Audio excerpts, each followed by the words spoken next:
Hey, what's up guys? If you're watching this video, you're most likely viewing it because you had the same problem that I did. There's not a lot of YouTube videos that show kind of a step-by-step process of how to install a aftermarket spoiler or wing for your Nissan 370z. This one's specifically a Nismo.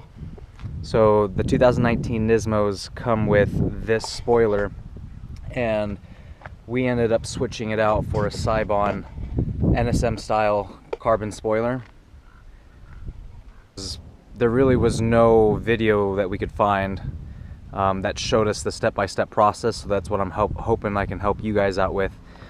So what you're going to do is you're going to open up these little lips right here, probably just using a screwdriver. I used a panel remover, but you're going to open these up. There's going to be two 10mm bolts that you're going to take off. After that, what you're going to do is you're going to remove this whole entire panel. These actually stay. It's just going to be this portion here. You can see there's a separation. Again, grab a screwdriver. My preference or my recommendation is getting some panel tools. Just get underneath here. There are clips all throughout. Just use force to take them off. It's actually quite an easy process.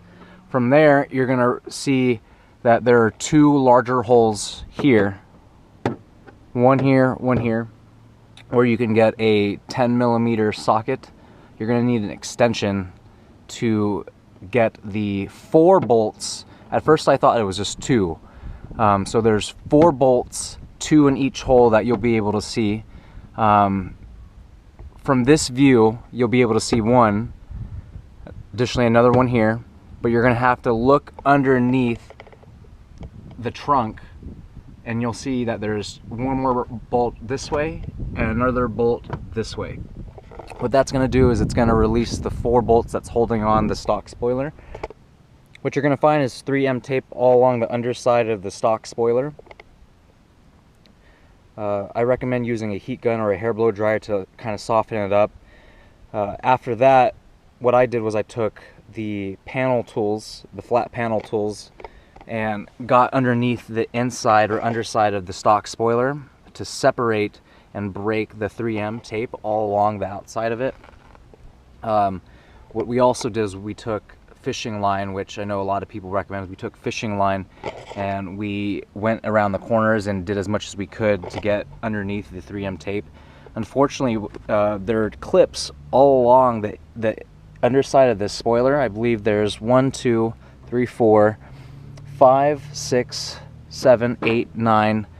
I think that might be all. There are 9 clips that are holding the spoiler itself to the trunk.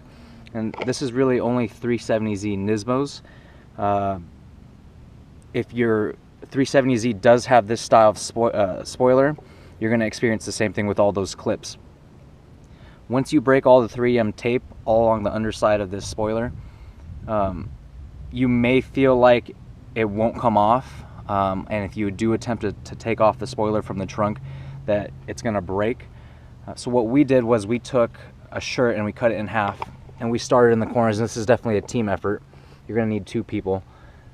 We took the shirts and we got underneath the corner of this part of the spoiler, and one person who's lifting the spoiler up with the t-shirt. There's going to be another person that you can have over here get with their fingers underneath the spoiler here, and they're lifting as the person who's using the t-shirt is following them. So what that's going to do is it's going to lift up the spoiler so that way there's enough room to get your fingers in, and the individual who's got their fingers underneath the spoiler needs to lift and pop the tabs, separating the spoiler itself from the trunk. And again, don't be scared to just use force. The clips will probably break, as you can see here. I think these broke, that one broke. Some of the clips are still intact, but now that there's an underside view of it, you'll see that there's this little nut here. There's another screw here, another screw here, another screw here. Those are the 4 screws that you have to remove. The unfortunate thing with the Seibon spoiler is they say it's a direct fit, and they're not lying. It is a direct fit to this trunk. Unfortunately, it's not a direct plug and play. So the Seibon spoiler does not utilize the same holes or mounting points for the stock one. So you'll see that there's these 4 clips here, and again, that's from the inside of the trunk. But what this is going to require, it's going to require you to drill into the trunk itself. This is held on by 3M tape as well as 4 screws.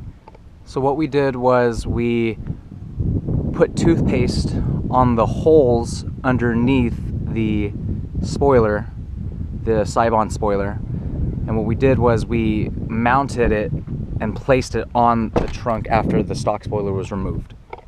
And what that's going to do is it's going to leave toothpaste marks on where you should drill the holes. You have to make sure you measure twice. It's not going to be perfect the first time, so you're going to have to wipe off the toothpaste and start fresh. But again, what it's going to do is it's going to leave little toothpaste marks on the trunk where you should drill the holes. On the underside, what you're going to also realize is once you do drill holes based off of what the Seibon, where the Seibon holes are at, is it doesn't allow you to utilize the holes that are on the underside of the trunk. So there are holes, smaller holes here that were used for the tabs.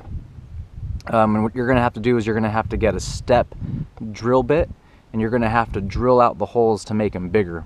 So that way you can utilize larger holes to get your socket in to get to the underside of this spoiler and screw in the spoiler.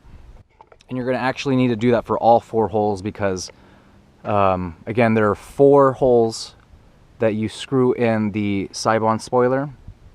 You're going to have to drill out these smaller holes that are placed here with the step drill bit to make them bigger. That way you can get a larger socket on the inside of this spoiler.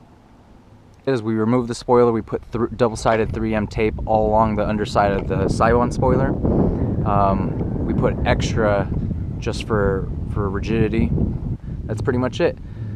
You are going to experience that there are these existing holes. What our plan is just to leave them for now with the tabs that broke off. For us, going through the process of getting those covered and then getting the trunk repainted, it didn't really matter to us at this point, so we're going to leave them. There are 2 more holes, one here and one here. Unfortunately, this one doesn't have a tab, so there are going to be 2 more holes, so 6 total that you have to cover up if you do want to go through that process. But again, we're not going through that. We're just going to cover it with these tabs or find some alternative way. And that's pretty much it.